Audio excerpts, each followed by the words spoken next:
E se eu te dissesse que você está ignorando a terceira pessoa da Trindade? Que há um relacionamento íntimo, real e transformador esperando por você e você nem sabia?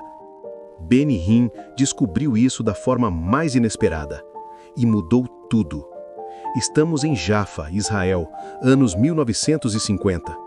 Um garoto gago, tímido, rejeitado pela própria família por causa de sua condição. Taufik Benedictus Hinn, que depois seria conhecido como Benny Hinn. Ele cresce em uma família greco-ortodoxa.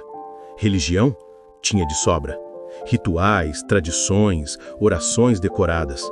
Mas nenhuma intimidade real com Deus.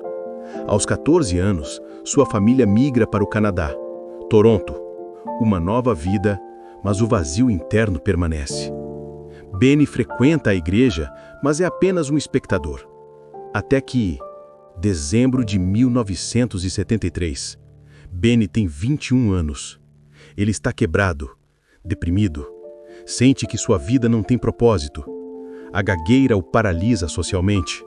Ele se sente invisível, insignificante. Uma noite, ele entra em desespero espiritual. Clama a Deus. Deus, se você é real, se há mais do que isso, eu preciso saber. E então acontece algo que mudaria sua vida para sempre. Ele começa a frequentar uma pequena igreja pentecostal. E ali, pela primeira vez, ele sente algo diferente. Não é a religiosidade morta que conhecia, é algo vivo. Durante uma reunião de oração, alguém impõe as mãos sobre ele e ora pelo Espírito Santo. Benny descreve: foi como se fogo líquido percorresse meu corpo. Eu estava consciente de uma presença. Não era uma emoção, era uma pessoa. Pela primeira vez, o Espírito Santo não era uma doutrina, era uma realidade. A partir daquele momento, Benny começa uma jornada que parece loucura para muitos. Ele acorda todo dia de madrugada e faz algo inusitado. Ele conversa com o Espírito Santo, não como uma oração mecânica, mas como você falaria com seu melhor amigo. Bom dia, Espírito Santo. E ele espera. Silêncio, adoração, comunhão, e algo sobrenatural começa a acontecer. Sua gagueira desaparece. O menino que mal conseguia falar, agora prega para multidões. Ele recebe revelações profundas sobre a natureza de Deus, sobre cura, sobre o poder pentecostal. Milagres começam a acontecer onde ele prega.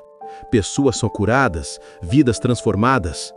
Mas a grande revelação de Benny não foi sobre milagres, foi sobre relacionamento.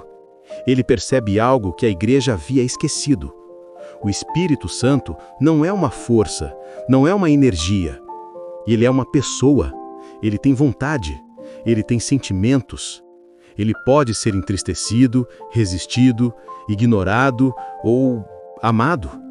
E quando você o trata como pessoa, quando você o saúda, o adora, o ouve, a presença de Deus se torna tangível em sua vida. Benny escreve Bom Dia Espírito Santo em 1990. O livro vende milhões de cópias em mais de 30 idiomas. Por quê? Porque ele tocou em algo que todos nós ansiamos: intimidade real com Deus. Décadas depois, o impacto desse livro ainda ecoa. Milhões de cristãos ao redor do mundo redescobriram o Espírito Santo, não como doutrina teológica, mas como companhia diária. Igrejas que haviam domesticado o Espírito começaram a experimentar novamente sua presença de forma poderosa. Claro, o livro gerou controvérsias. Alguns criticaram a linguagem emotiva de Benny, a ênfase na experiência pessoal. Mas uma coisa é inegável.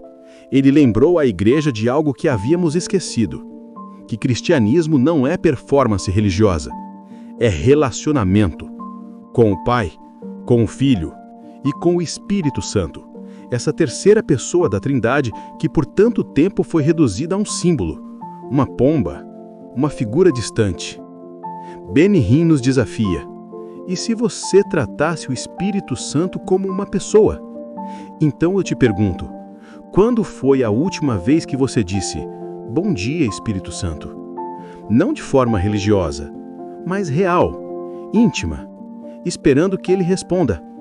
porque Ele está aqui, agora, querendo te guiar, consolar, fortalecer. A pergunta não é se Ele está disponível. A pergunta é: você está? Experimente amanhã. Ao acordar, antes de pegar o celular, antes de qualquer coisa, apenas diga: Bom dia, Espírito Santo. E veja o que acontece.